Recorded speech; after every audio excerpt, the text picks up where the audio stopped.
What's going on, everybody? Wanted to pack up a t-shirt and hat order with you guys real quick. So we got a order for Robin out of Palatka, Florida. She got to create something beautiful t-shirt.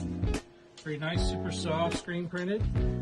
And she also got the Somebody's Problem hat. Now these hats are pretty cool because these are designed for ladies. They got a makeup resistant band on the inside. They even got a little slat for your ponytail. So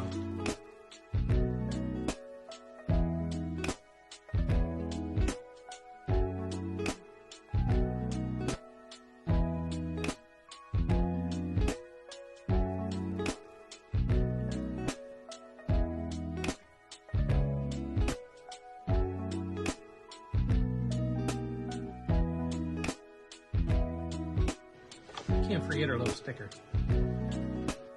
And if you want to check out any of our custom hats or t-shirts, check out KimmyPageBoutique.com.